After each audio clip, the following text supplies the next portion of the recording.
My name is Claire Hadley. I'm 34 years old, and I want to start by saying that I am not someone who talks about her personal life easily. I've spent the better part of the last 4 years trying to understand what happened to me, to my family, to the version of myself that I used to be, and I've only recently gotten to a place where I can say all of this out loud without my hands shaking. But there's something I need to share, because what happened to me changed everything I thought I knew about loyalty, about love, and about the kind of truth that hides itself for years before it finally crawls into the light. And if it weren't for my dog, a 4-year-old yellow Labrador named Huckleberry, I don't think any of it would have ever come out. So before I get into all of this, if you're watching this channel for the first time, subscribe to Pet Witness, because the stories shared here are real and they matter, and this one especially, I need people to hear. I grew up in Mill Haven, Georgia. If you've never heard of it, that's because there's not much to hear.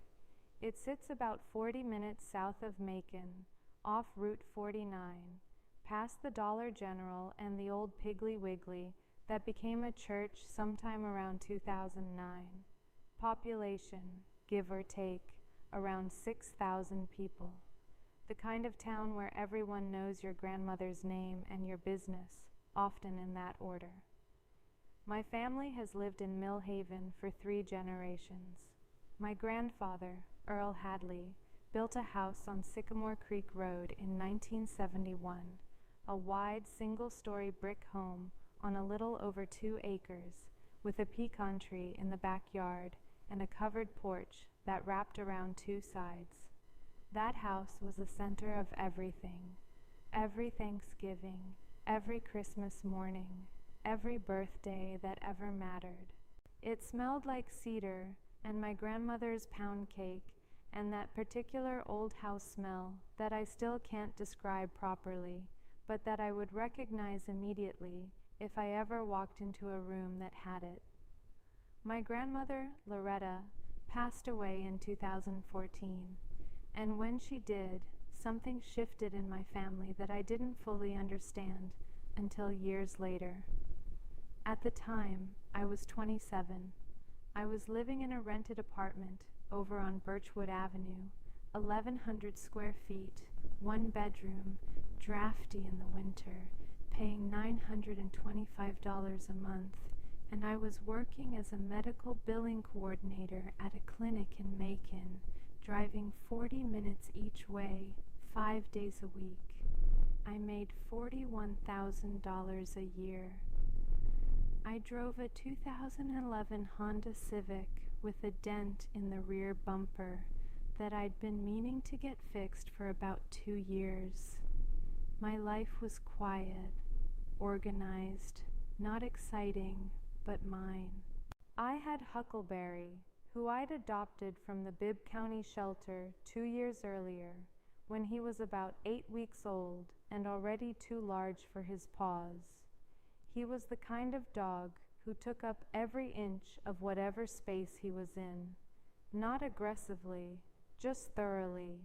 He would press himself against the back of the couch like he was trying to become part of it. He slept at the foot of my bed. He sat beside me when I ate. He followed me from room to room in that apartment with the casual dedication of someone who simply could not imagine being anywhere I was not. I want you to understand what Huckleberry meant to me before I tell you the rest of this, because by the time we get to the part where he follows me out of that house with something in his mouth, you need to know that this dog was not just a pet. He was the most consistent presence in my life during years that were, in many ways, the loneliest I've ever lived through. After my grandmother passed, My grandfather Earl lived alone in the house on Sycamore Creek Road. He was 81 at the time, sharp enough to still do the crossword every morning, and stubborn enough to refuse every conversation about assisted living. He drove himself to church on Sundays in his 2004 Ford F-150. He tended his garden. He watched the evening news at 6 and the weather at 6:30, and then he turned off the television and read until he fell asleep.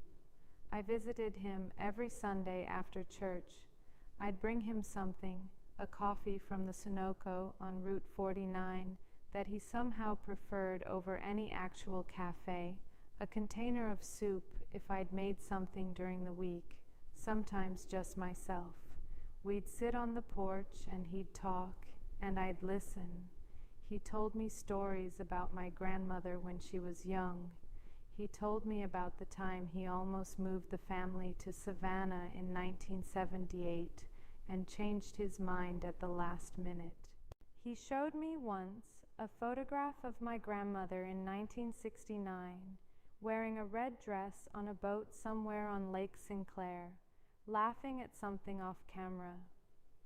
He kept that photograph on the bookshelf in the living room, next to a small ceramic figurine of a yellow Labrador that he'd bought at a craft fair sometime in the 90s. He said it looked like Huckleberry. I always smiled when he said that. My family, my parents, my older brother Dennis, and my mother's younger sister, Aunt Patricia, they visited too, but not every week, sometimes not every month. My parents, David and Renee Hadley, lived about 20 minutes away over in Warner Robins. Dennis lived in the same town, 10 minutes from them. Aunt Patricia lived across town in Mill Haven itself, on Oleander Street, in a house she'd shared with her husband Gerald until he left her in 2011, after which she became considerably more present at my grandfather's house and considerably more interested in his finances. I didn't understand that last part when it was happening. I see it clearly now. And the first time I noticed something was off, it was a Tuesday in February of 2019. I remember it specifically because I had taken a half day from work for a dental appointment, and when I drove past my grandfather's house on the way home, I saw Aunt Patricia's silver Buick Enclave parked in the driveway alongside a car I didn't recognize, a dark blue Chevy Silverado. I almost pulled in. Something stopped me, a feeling I couldn't name. I kept driving. That evening I called my grandfather to check in. He was fine, cheerful even. He mentioned that Patricia had stopped by with a friend, someone who did estate planning. He said it casually, the way you say you had turkey for lunch. He mentioned it was nice to get these things organized. I said, "Estate planning?" He said, "Just getting my affairs in order, sweetheart. Nothing to worry about." I didn't think much of it at the time. He was 85 by then. It made sense. I didn't push. Looking back, I should have pushed. Over the next several months, I noticed things, small things, the kind of things that individually mean nothing. Collectively, they mean everything. Aunt Patricia started coming to Sunday dinners more often, not just to visit. She started cooking, which sounds generous until I tell you that she would bring her own groceries and sort of absorb the kitchen in a way that made it clear she was performing a role. She'd set the table, she'd sit closest to my grandfather, she'd refill his water glass before anyone else had a chance. My mother started calling me less. When I called her, the conversations felt edited, like something was being carefully left out. She'd ask about work, about Huckleberry, about whether I'd met anyone, but she never mentioned whatever was happening with my grandfather's estate. And every time I tried to bring it up, there was this slight pause before she changed the subject. Dennis, my brother, who is 3 years older than me, and has always moved through the world with the easy confidence of someone who never questions whether they belong, started making jokes I didn't understand. Not mean jokes, exactly, just jokes with a weight to them. Once, at a family dinner in early summer, he looked around my grandfather's living room and said, "Man, I always thought this house would feel smaller by the time we inherited it." And then he laughed, and Patricia laughed, and my parents smiled in that stiff way people smile when they don't want to participate in something, but don't want to object either. I didn't laugh. I looked at my grandfather, who was in the kitchen, out of earshot. I said, "What does that mean?" Dennis shrugged. "Nothing, just talking." But it wasn't nothing. It was the first clear signal that a conversation had already happened that I hadn't been invited to. The fall of 2019 was when things started to move faster. My grandfather had a minor health event in September, not a stroke, but something that the doctors at the medical center of Peach County described as a transient ischemic attack. A warning. He recovered quickly and completely, but it frightened everyone, and it gave certain people in my family what I can only describe as permission to accelerate whatever they had already been planning. By October, Aunt Patricia was at the house 3 or 4 days a week. She had a key. I didn't know when she'd gotten a key. When I asked my grandfather, he said Patricia had offered to help with grocery shopping and errands, and that he'd had a spare maid. He seemed genuinely grateful, and I told myself that was fine, that was good even, that he shouldn't be alone. What I didn't know, what I had no way of knowing yet, was that during those afternoon visits, while I was in Macon entering billing codes and eating lunch at my desk, a new will was being discussed, and then drafted, and then signed. I found out about it the way I found out about most things in my life that have hurt me, by accident, and too late to do anything about it in the moment. It was a Thursday evening in November, cold for Georgia, maybe 42 degrees, the kind of damp cold that gets into the bones.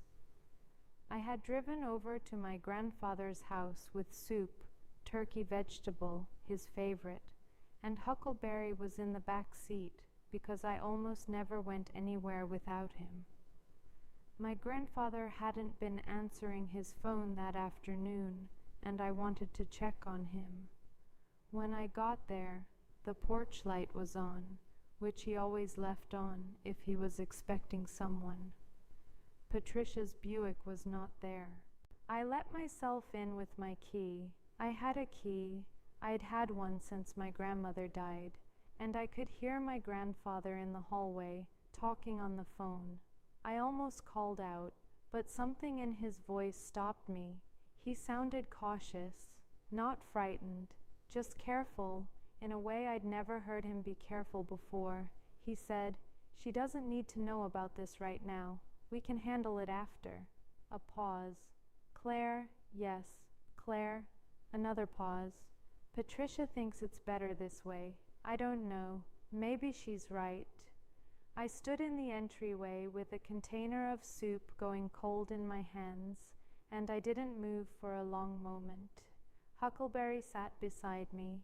He pressed his head against my hip, which is what he did when he sensed I needed something, and I reached down and held the soft fur at the back of his neck, and I just stood there. When my grandfather came around the corner and saw me, his face did something complicated.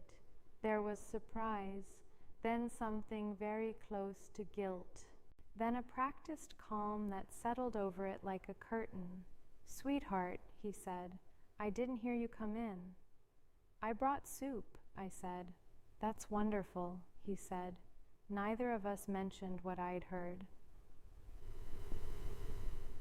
I want to pause here for a second because I know what it sounds like. It sounds like I should have confronted him right then, sat him down, told him what I heard, asked him directly what was going on. And I've thought about why I didn't do that, and the honest answer is that I loved him too much and trusted the family narrative too completely. I had been told my entire life, by my parents, by the general atmosphere of my family, that we didn't make scenes, that we trusted each other, that concerns could be addressed calmly and privately at the right time, that patience was a virtue. What I didn't understand yet was that the people who most benefit from that kind of patience are the people who are doing something they don't want you to see. I went home that night. I put Huckleberry's bowl down. I made myself tea I didn't drink. I sat at my kitchen table and tried to think through what I'd overheard, and I kept hitting the same wall. Surely not. Surely this family, my family, the people I'd eaten Christmas dinner with for 34 years, the people who'd held me when my grandmother died, surely they wouldn't deliberately cut me out of something without at least talking to me about it. I was still believing that when December came, and then January, and then everything collapsed in a single weekend in March of 2020. March 14th, 2020. I remember the date precisely, partly because it was the weekend the pandemic lockdown started. The world was already tilting in a strange direction. There was a feeling in the air of unreality, of everything normal about to be suspended. My grandfather called me on a Saturday morning. He asked me to come to the house. He said he had something to tell me. His voice was steady, but there was something formal about it, something rehearsed. And when I arrived and saw Patricia's Buick and my parents' Camry and Dennis's black Ram 1500 all parked outside, I understood that I was walking into something that had been arranged before I arrived. I brought Huckleberry. I always did when I went to my grandfather's. He loved that dog. He'd get down on one knee, slowly, carefully, at 86, and let Huckleberry put his paws on his shoulders and lick his face, and he would laugh in a way he didn't laugh at much else anymore. That morning, he barely looked at Huckleberry. I walked in.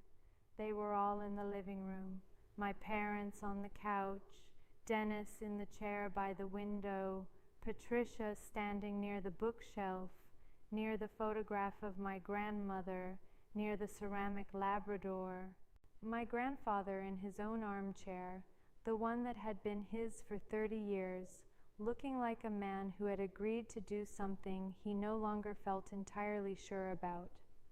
Nobody offered me coffee. I sat down on the ottoman across from my grandfather. Huckleberry sat beside me. I put my hand on his back, and he was warm and solid under my palm. My grandfather said, "Claire, I want you to know this isn't easy for me to say." I said, "Okay." He said, "I've been working with an estate attorney. I've made some changes to my will and to the plan for the house." I said, "Okay." He said, "The house is going to be transferred, when the time comes, to your brother Dennis and your Aunt Patricia. They've agreed to maintain it and keep it in the family. I want it to stay in the family." I sat very still. I said, "And the rest of the estate?" There was a pause, long enough that I could hear the refrigerator humming in the kitchen. Patricia said, "Earl, why don't you explain the trust?" My grandfather said, without looking at me, "There's a small trust for you, Claire, $40,000 to be released after a period of 5 years from the time of. He stopped, cleared his throat. After I pass, I said, 40,000. He said, it's not nothing, sweetheart. I said, what's the rest of it? Nobody answered. I looked at Dennis. He was looking out the window. I looked at my mother. She was looking at her hands. I looked at Aunt Patricia, and she was the only one who looked back at me, and there was something in her expression that I can only describe as the look of someone who has won something and is trying to be gracious about it. I said, how much is the rest of it? My grandfather said, very quietly, that's not something I want to get into right now. Later, much later, through channels I'll explain, I would learn that the estate was valued at approximately $1.3 million. The house alone was appraised at $470,000. The rest was savings, investments, and my grandfather's life insurance policy. Dennis and Patricia were each receiving approximately $600,000 worth of assets. I was receiving $40,000, locked in a trust, inaccessible for 5 years. No explanation, no conversation, just a decision already made with everyone else in the room as witnesses. I don't remember driving home.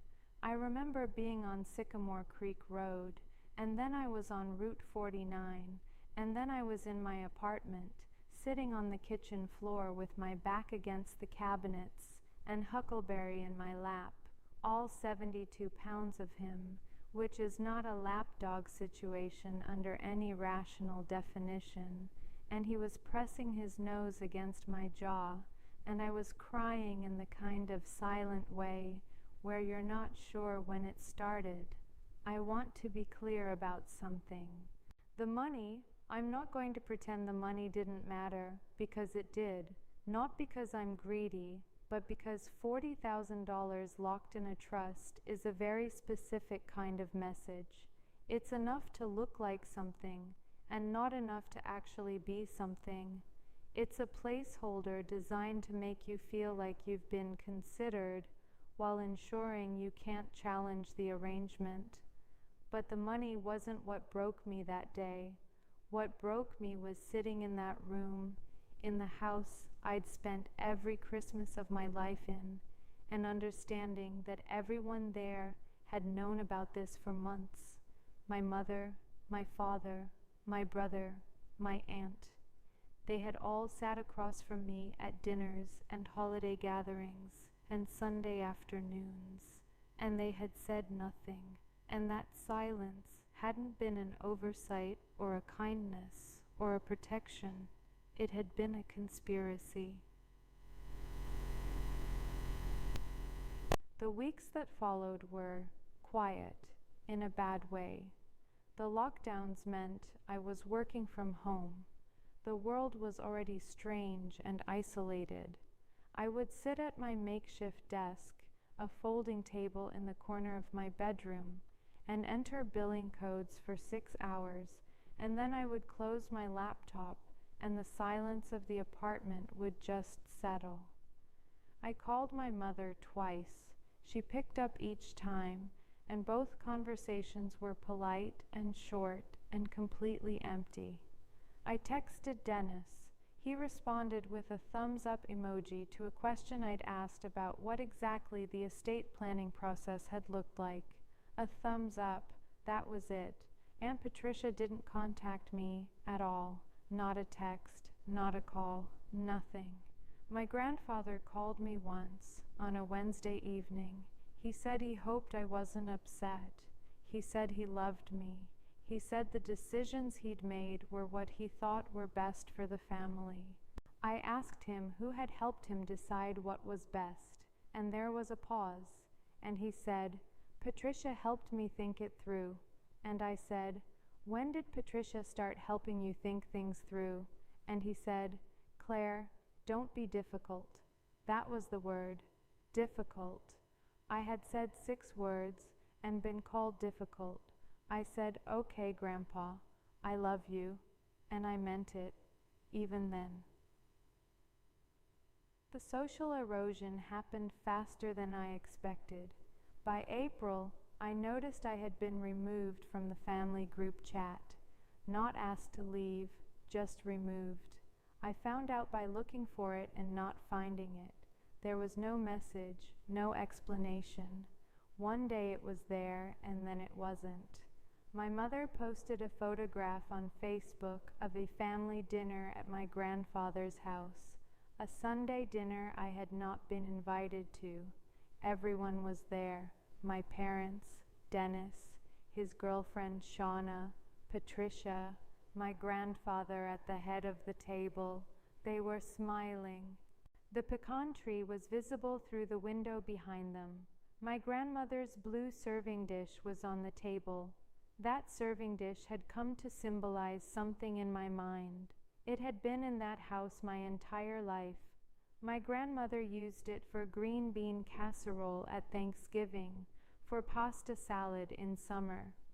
It was a simple thing, cobalt blue, oval, ceramic, with a small chip on the rim, from a time when she dropped it and then laughed and said the chip gave it character. I used to help her wash it when I was a child. When I saw it in that photograph, in the background, being used without her, being used without me, something tightened in my chest that took a long time to loosen. I didn't comment on the photograph. I didn't react to it. I stared at it for a long time, and then I put my phone face down on the table. Huckleberry came and put his chin on my knee. I said out loud to no one, "I don't know what I did." He looked up at me with those amber eyes, patient, present, just there. If you've ever been excluded by the people who were supposed to be your people, if you know what it feels like to be edited out of a family without being told why, comment below. Because one of the hardest things about this kind of thing is how invisible it makes you feel, and I know there are people watching this who understand exactly what I mean. By June of 2020, I had developed a quiet kind of depression. I want to say it plainly because I think there's still a tendency to dress it up. I wasn't functioning well. I was sleeping too much on weekends and not enough during the week. I was eating whatever was easiest, which usually meant not much. I had stopped calling people because I'd run out of things to say that didn't circle back to the thing I wasn't saying. I went through the motions at work, the billing codes, the spreadsheets, the emails.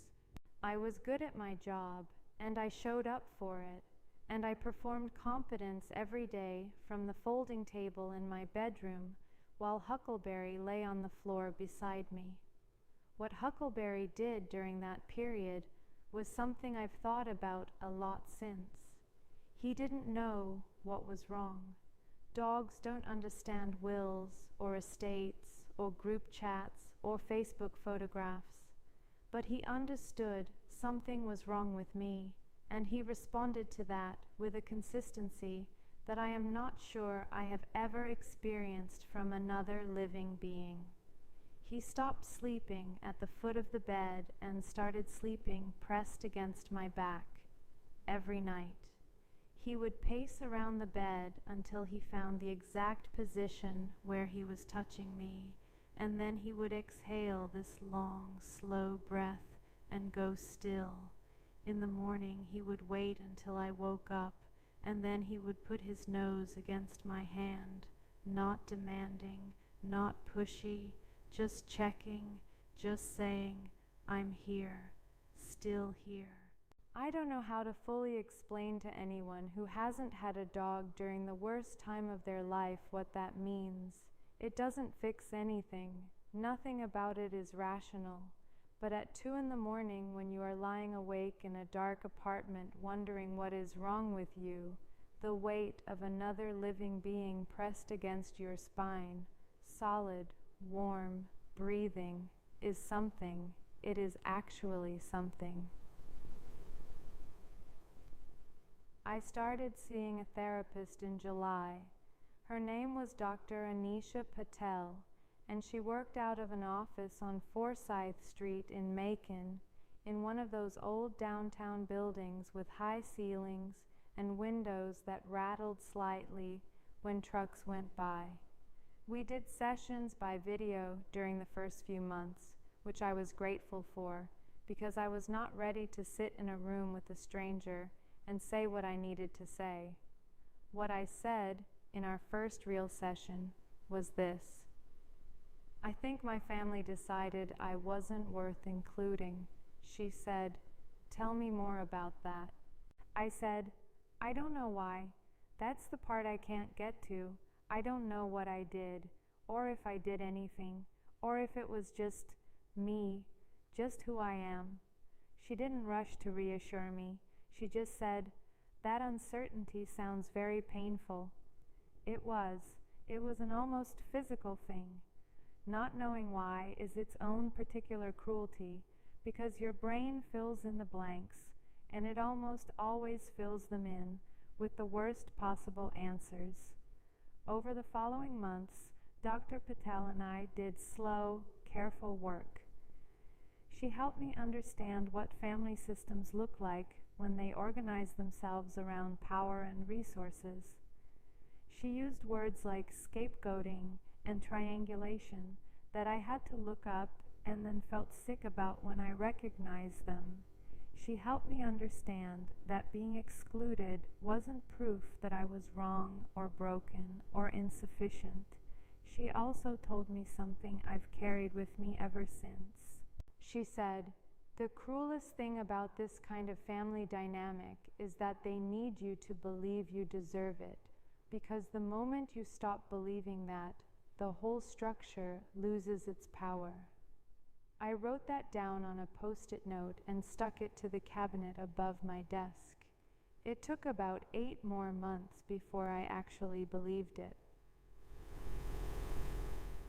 In September of 2020, I made a decision that frightened me, and that turned out to be the first genuinely right thing I had done in years. I put in my notice at the billing clinic. I had found a remote position with a medical practice management company based out of Nashville. The work was similar, but the pay was significantly better, $56,000 to start, with benefits. I would still be in Millhaven, at least for a while, but my professional life would no longer be tethered to Macon. And more importantly, it was something I had done entirely on my own, without asking anyone's permission or opinion. My mother, when I told her, said, "Oh, well, be careful about job hopping." Dennis didn't respond to the text I sent him about it. My grandfather, when I told him, said, "Good for you, sweetheart," and then he asked if I was happy. I said, "I'm working on it." He said, "That's all any of us can do." That was one of the last real conversations I had with him. Earl Thomas Hadley passed away on February 3rd, 2021. He was 87 years old. He died at home in his own bed on Sycamore Creek Road, the way he had always said he wanted to. I found out from my mother, who called me at 6:43 in the morning and said, "Daddy's gone." And then she said she had to make more calls, and she hung up. I sat on the edge of my bed for a long time. Huckleberry climbed up next to me, which he almost never did. He was a floor dog, always had been, and he put his head in my lap, and I held him, and I cried in a way I hadn't cried since my grandmother died. I grieved him deeply. I want that to be on the record. Whatever had happened with the estate, Whatever the family had done, whatever those last months had looked like, I loved my grandfather.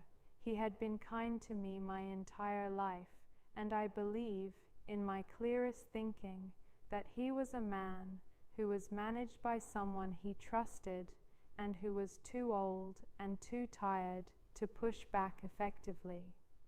That doesn't make it not hurt, but I don't want to talk about the inheritance without also saying clearly that the man who signed those documents was also the man who taught me to garden and who called me on my birthday every year at 7 in the morning, and who once drove 40 minutes to bring me chicken soup when I had the flu and stayed to watch a movie with me on my couch.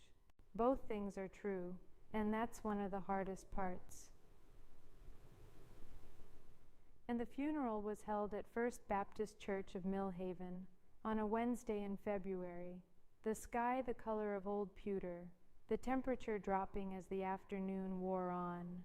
I drove myself. I sat in the third row. My family, my parents, Dennis, Patricia, sat in the first row and did not invite me to join them. I will not dramatize this because it doesn't need dramatizing. There was simply a pew that held my entire immediate family, and I was not in it. And every person in that church who knew us could see that, and nobody said anything. After the service, at the house, the reception was held at the house on Sycamore Creek Road. I moved through the rooms, trying to be present and failing. People spoke to me kindly. I accepted casserole dishes. I smiled. My grandfather's friends shook my hand and said he had talked about me all the time and that I was his pride. That one landed in a particular place. I went to the bookshelf at some point. The photograph of my grandmother was still there. The ceramic Labrador was still there. I stood in front of it for a moment, and Patricia appeared beside me, not speaking, just present, in the way she was always present at that house now, like she was already arranging herself into ownership of it. I excused myself and went outside. Here is the part I haven't told yet.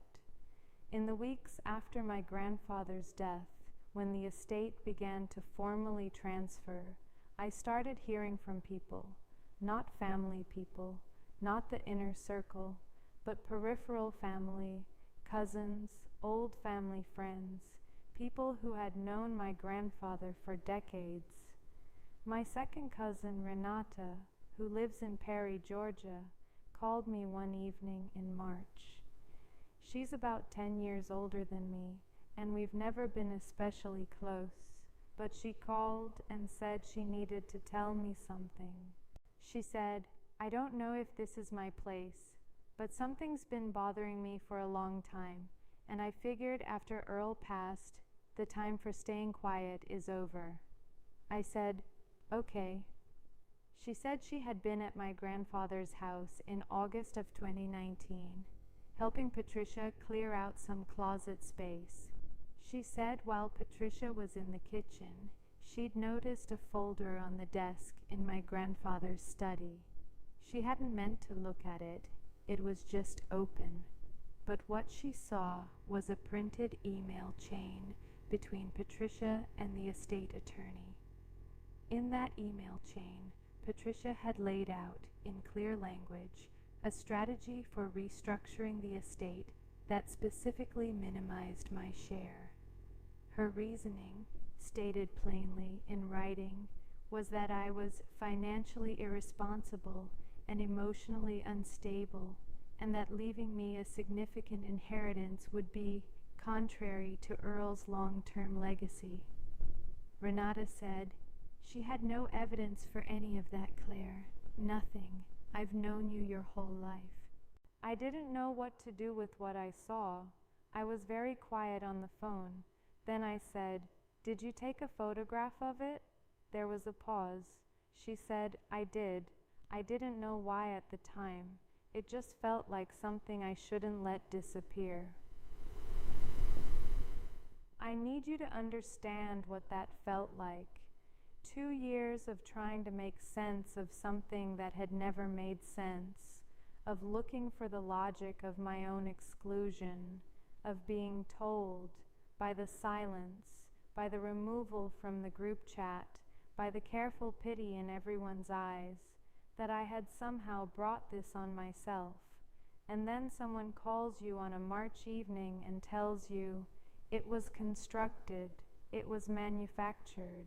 The case against you was invented by someone who needed you out of the way, and it was sold to people who loved you, and they bought it. Financially irresponsible. I had lived within my means for every year of my adult life. I had never borrowed money from family, never asked for a loan, never been late on rent. I had a savings account and a car payment I made on time. Emotionally unstable.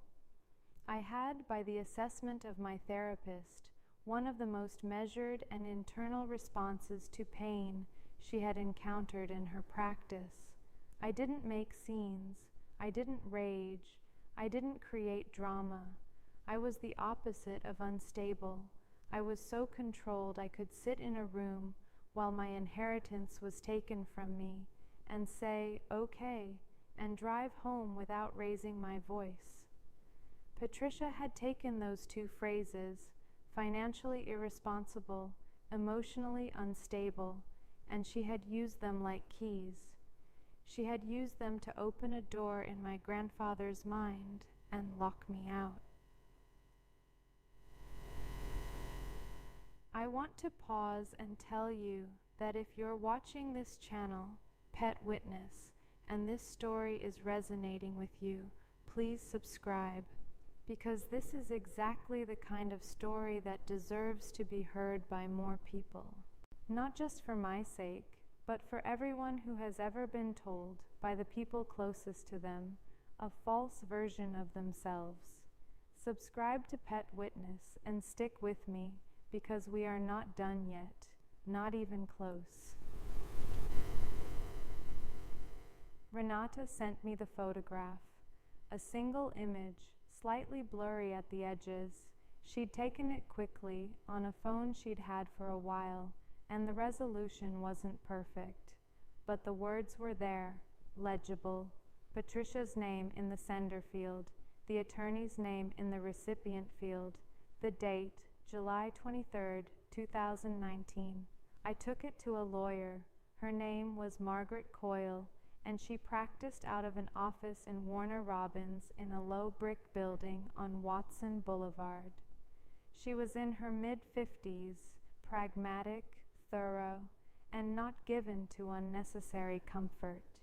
She looked at the photograph and the documentation I'd gathered, and she told me this: what Patricia had done was not necessarily illegal.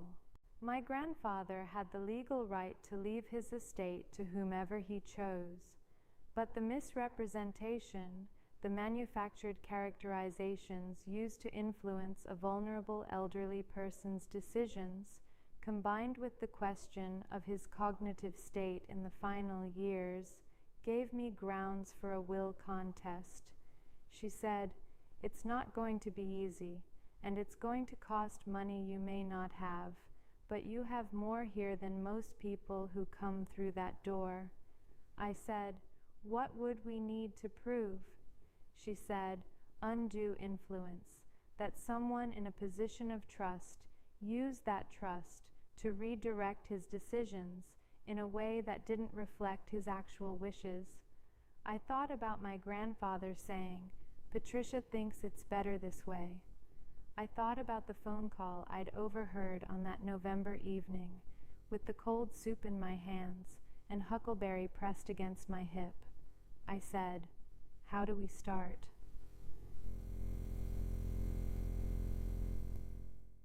Here is where huckleberry comes back into the story. About a week after I'd spoken to Margaret Coyle, I drove to my grandfather's house one final time. Patricia had taken formal ownership of the property, and the expectation was clear. The house would be sorted, some things distributed, and my access to it would end. She had sent me a formal email through the attorney, informing me that I was welcome to collect any personal items before a certain date. I went on a Sunday morning, early, the kind of morning where the ground was still damp and the pecan tree was bare and the porch looked the same as it always had, which was its own particular grief. Patricia wasn't there. She'd given me a window of time, and I had it to myself. I let myself in. I brought Huckleberry. I wasn't sure if I was supposed to, but I wasn't going to leave him in the car, and honestly, I needed him there. I walked through the rooms slowly. The smell of that house, cedar and something old and sweet, was already beginning to change. You could feel the absence of my grandfather. You could feel someone else's plans beginning to absorb the space. I collected the things I had been listed as receiving: a small jewelry box of my grandmother's, a set of books my grandfather had specifically noted were for me in his personal journal, which the attorney had preserved and which had been helpful to my case because it showed a different intention than what was in the formal will. I moved carefully through the living room. I stopped at the bookshelf. The photograph of my grandmother was still there. The ceramic yellow Labrador was still there. Neither of those things had been listed as mine. They hadn't been listed for anyone. I stood there for a long moment, and Huckleberry was moving around the room in that slow, curious way he had in new spaces, nose down, processing everything, and I was watching him when he stopped at the corner near my grandfather's armchair. He picked something up off the floor. He came to me, carrying it in his mouth the way he did when he found something he thought was interesting, gently, not damaging it, just bringing it.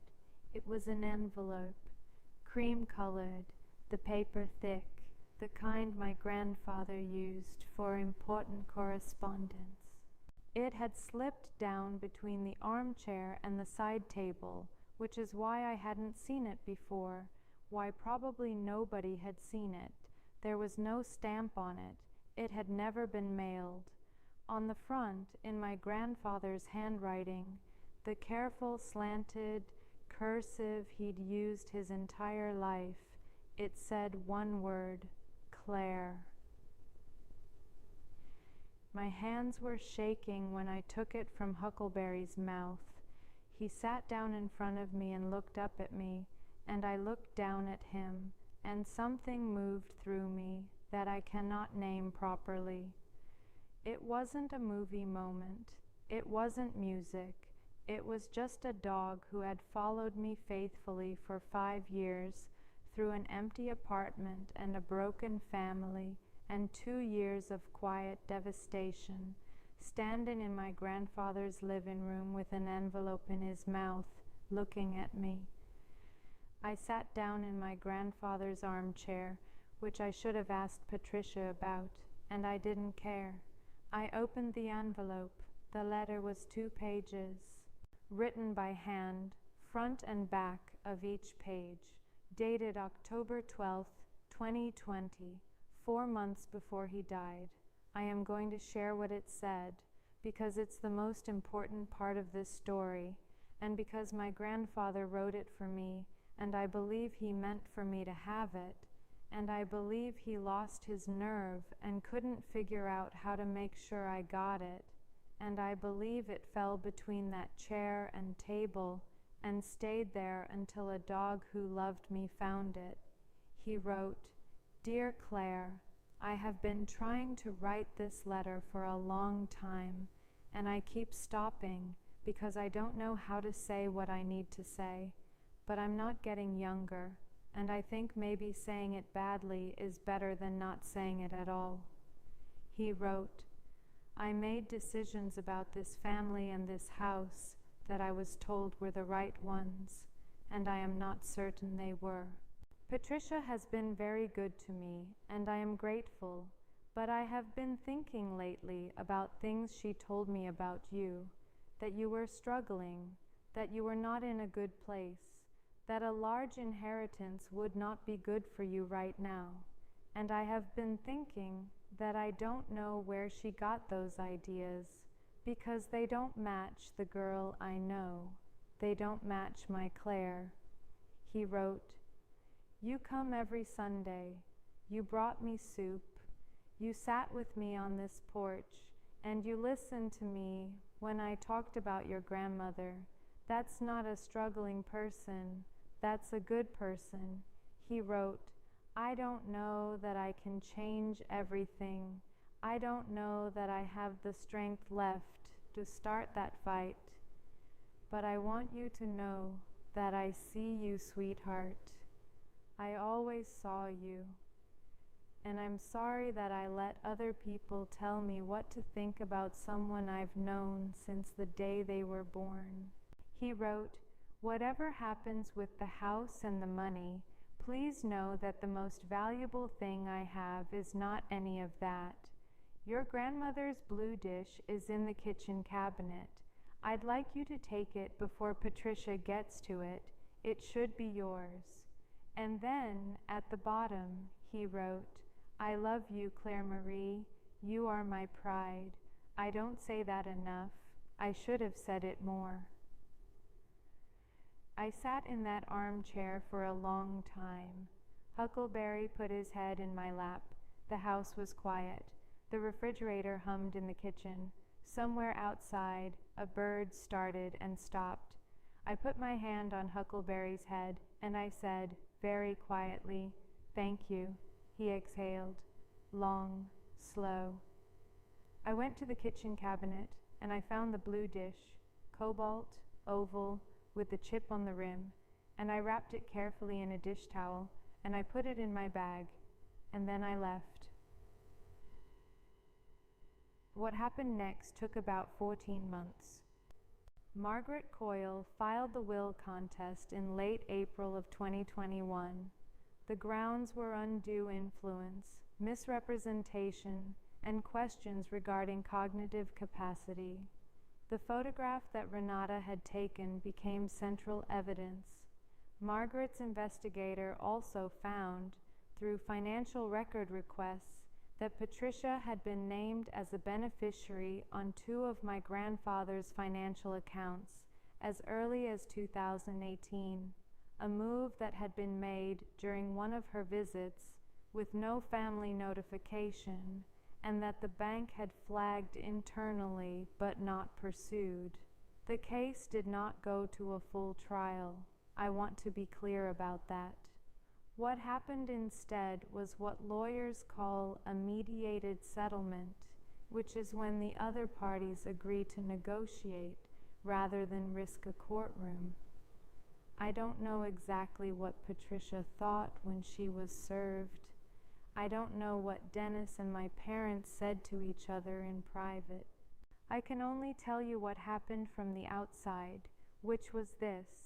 My brother called me for the first time in over a year in June of 2021 and asked if we could talk. We met at a Denny's on Watson Boulevard, halfway between Millhaven and Warner Robins.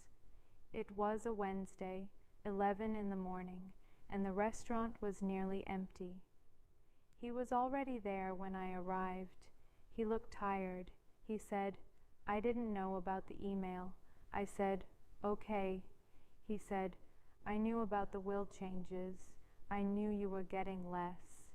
I didn't ask why because Patricia said it was what Grandpa wanted, and I believed her. I didn't ask enough questions. I said, "No, you didn't." He said, "I'm sorry, Claire." He looked like he meant it. He looked like someone who had recently discovered that he had participated in something that would take a long time to fully understand. I didn't forgive him that day. That's not how forgiveness works, at least not for me. But I acknowledged what he said, and I left, and I sat in my car in the parking lot for a while, and I felt something loosen slightly, not fully, just slightly. And the settlement was finalized in September of 2021. I'm not going to go into every dollar figure because some of it is confidential. What I can say is this: Patricia surrendered a significant portion of the estate assets.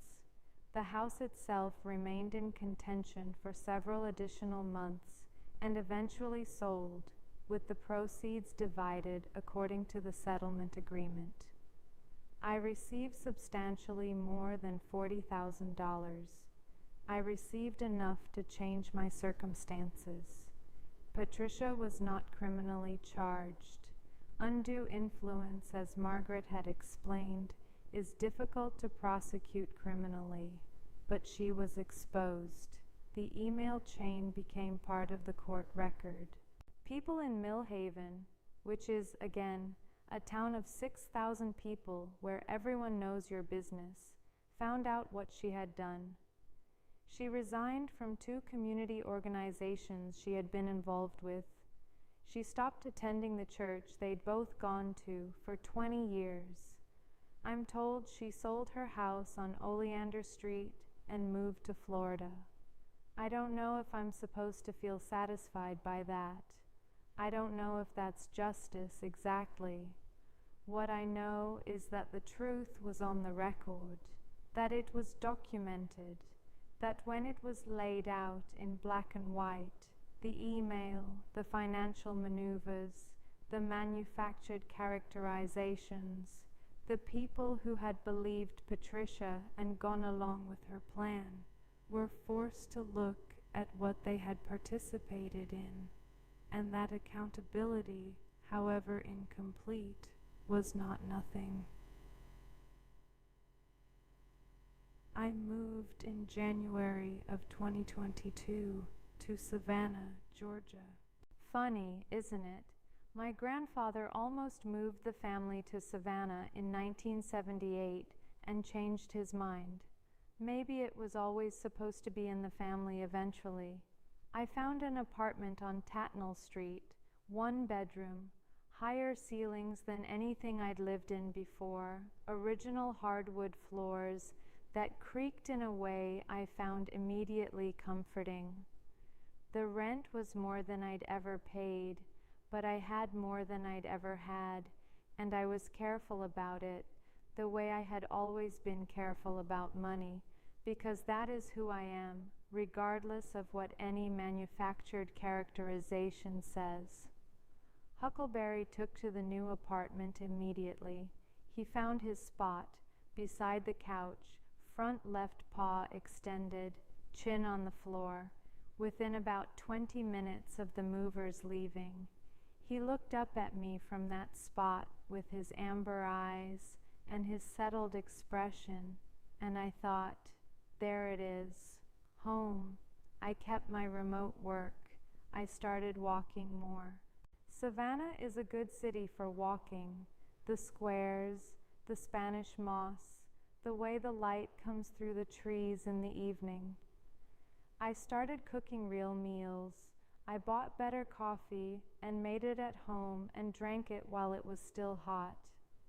I joined a hiking group and then a book club, and then abandoned the book club because the books were depressing, and replaced it with a pottery class, which turned out to be the most meditative thing I'd ever done. I kept my sessions with Dr. Patel by video. I probably will for a while longer, and slowly, without any single turning point I can point to, the weight I had been carrying began to change. Not to disappear, just to change shape, to become something I understood and could name, rather than something that pressed on me from all directions without explanation. My brother Dennis calls me now, occasionally. The calls are awkward, careful. We are learning how to be siblings again, on entirely different terms than we were before, which means we are essentially starting from the beginning, with the context of 34 years behind us, which is as complicated as it sounds. He has admitted more to me over time. He has said things like, "I think I knew something wasn't right, and I chose not to look at it," which is not an excuse, but is, at least, honest. My parents, my mother and father, are harder. My mother has apologized once, in a text message, which is both better and worse than no apology. Better because she said the words. Worse because she said them in a text message, and I know that means she couldn't quite face me when she said them. I have not responded yet. I am still deciding what I want to say. My father has not said anything at all. We see each other a few times a year.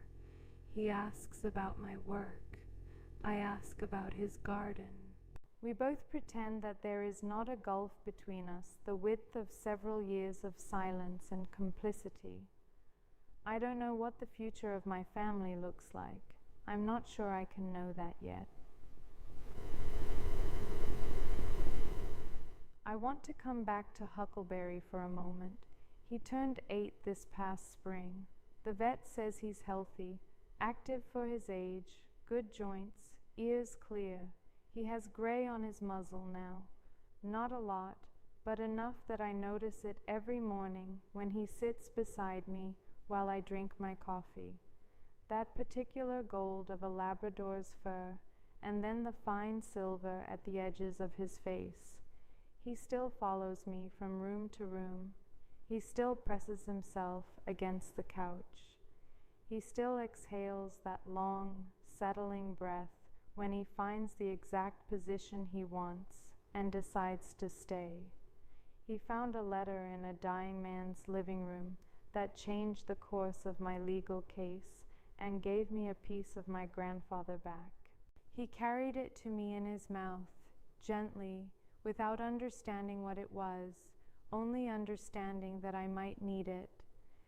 I think about that a lot, about the way dogs move through the world without the information we have, without language, without law, without strategy, and yet somehow show up for us at the exact moments we need them to.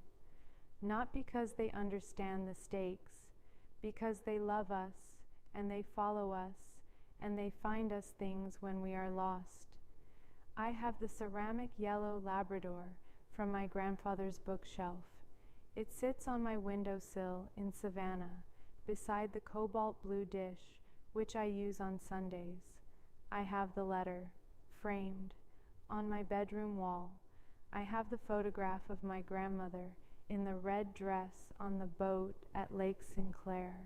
My grandfather gave it to me himself 2 months before he died, with no explanation, just handed it to me when I was leaving one Sunday and said, "I want you to have this."